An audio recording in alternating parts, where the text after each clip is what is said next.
हरे कृष्णा। आज की हमारी सत्संग भगवद गीता के 9वें अध्याय का 29वां श्लोक। भगवान कृष्ण कह रहे हैं, समोहम सर्वभूतेषु न मे द्वेषोऽस्ति न प्रिया ये भजन्ति तु मां भक्त्या मयि ते तेषु चाप्यहम्। इसका अर्थ है, मैं सभी जीवों में समान रूप से व्यापक हूं, ना ही मुझे कोई अप्रिय है और ना ही प्रिय है, परंतु जो भक्ति से मुझे प्रेम पूर्वक भजते हैं वे मुझ में हैं और मैं उनमें। इस बात की ही सत्संग करेंगे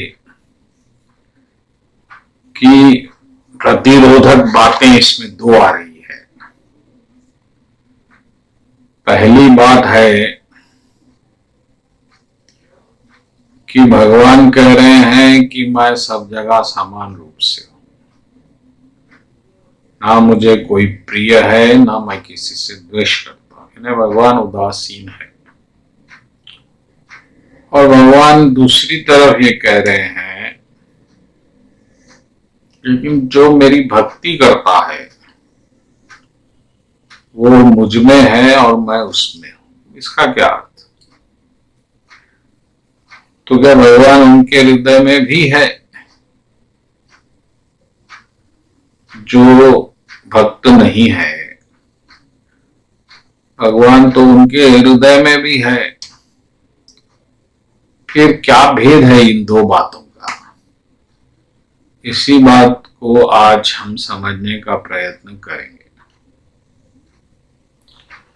तो पहला जो भगवान व्यापक रहना है वह मात्र सृष्टि की एक क्रिया है। इस तरह करंट हर टीवी में व्याप है, लेकिन टीवी का करंट का टीवी से कोई लेना देना नहीं। इसी तरह परमात्मा हर जगह व्याप्त है, मात्र सृष्टि पालन करता और विध्वंस के लिए। उसमें प्रभु का कोई लेना देना नहीं है। इस बात पे ध्यान दीजिएगा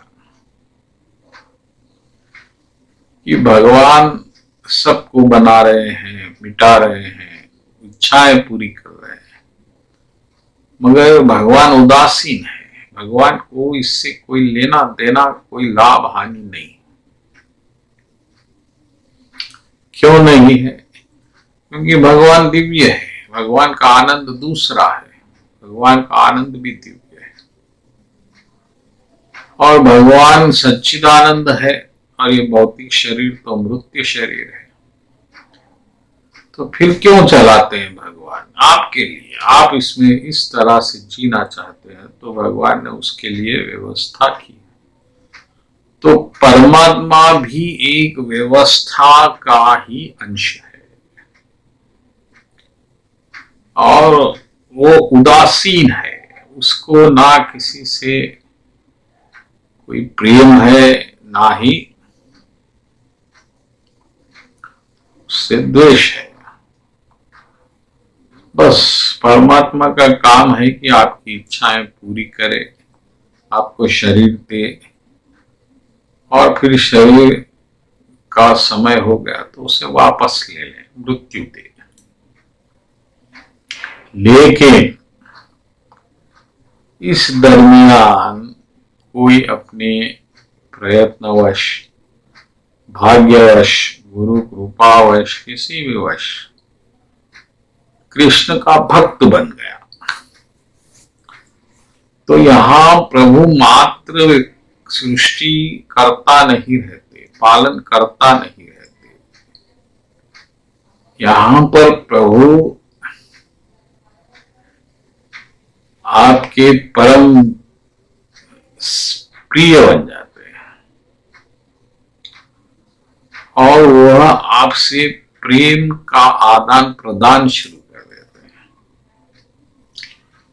क्योंकि प्रभु तो पहले से ही प्रेममय है। और जब आप प्रभु से जुड़ जाते हैं भक्ति में, तो आप भी प्रेममय हो जाते हैं और प्रेम का यहाँ आदान और प्रदान होता है। अब क्योंकि आप प्रिय पात्र बन गए कृष्ण के, तो यह स्वाभाविक है कि प्रभु फिर आपकी रक्षा करेंगे, योगक्षेम देंगे, आपको पलकों पे रखेंगे, आपको कोई कष्ट नहीं आएगा। यह स्वाभाविक हो जाता है,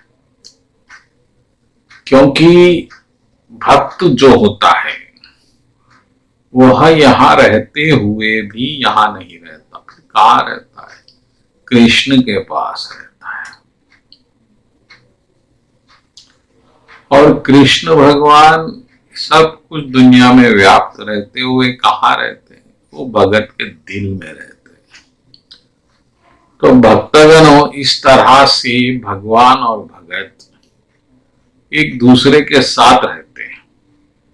और क्योंकि यहाँ पर भगवान का प्रत्यक्ष अनुभव भगत को हो रहा है, तो स्वाभाविक है कि उसको कृपा का भी अनुभव होगा।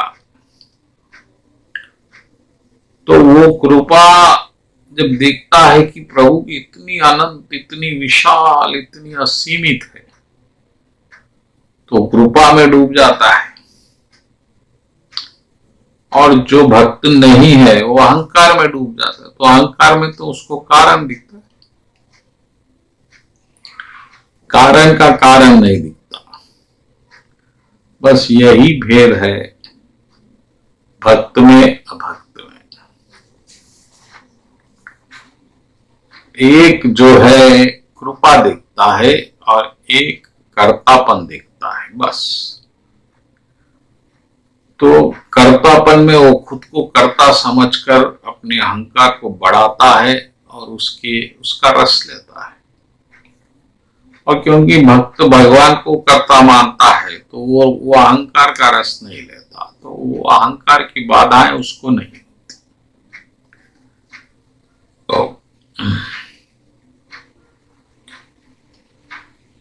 तो भक्तजनों,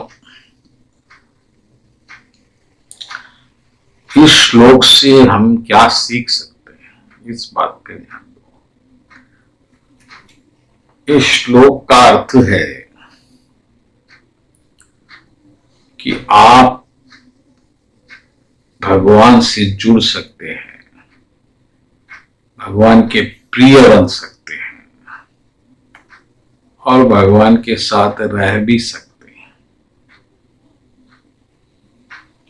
बस क्या करना है? आपको भक्ति करना है, भगवान से जुड़ना है, प्रेम करना है। भगवान प्रेम के भूखे है, भाव के भूखे है। भगवान के पास सब कुछ है, लेकिन जो प्रेम भाव है वो कहाँ से लाएंगे प्रभु? वो तो हमको देना होगा। और जब अब हम हमारा छोटा सा प्रेम देंगे, थोड़ा सा, तो प्रभु अपना अनंत प्रेम लुटा देंगे। आपकी छोटी सी गागर में भी नहीं समा सकेगा वो प्रेम। आप उसमें डूब जाएंगे और गोते लगाएंगे। तो ये है भक्ति का आनंद। तो भक्तजनों, आप ये काम करिए, भगवान का भजन कीर्तन करिए, भगवान का नाम जपिए, लीला सुनिए, बस। फिर प्रभु प्रसन्न होंगे और आप पे कृपा करेंगे और फिर अपने हृदय में भी बसा लेंगे। ये प्रेम से रहना हृदय में अलग है और वो सृष्टि के अधीन अलग है। परमात्मा रूप का प्रभु का विस्तार, वो आपकी कामना वासनाओं की इच्छा पूर्ति के हेतु वो अलग है, उसमें भगवान उदासीन है। लेकिन जो भगवान भक्ति में आपके हृदय में बैठेंगे वो उदासीन नहीं होंगे, वो आपके पक्षपाती हो जाएंगे और फिर प्रेम का आदान प्रदान होता रहेगा, होता रहेगा। तो प्रेम में डूबना है, प्रेम का आनंद लेना है, तो आपको भक्त बनना होगा। तो प्रेम नहीं चाहिए तो फिर आप जैसा माया में कर्म में जी सकते हैं, लेकिन प्रेम नहीं मिलेगा किसी से नहीं, ना माया से ना भगवान से। तो आपको भगवान से और प्रेम चाहिए जीवन में, तो फिर आपको कृष्ण की शरण लेके भक्ति करनी। यही है इस श्लोक का संदेश। बोलो कृष्ण कन्हैया लाल जी की जय।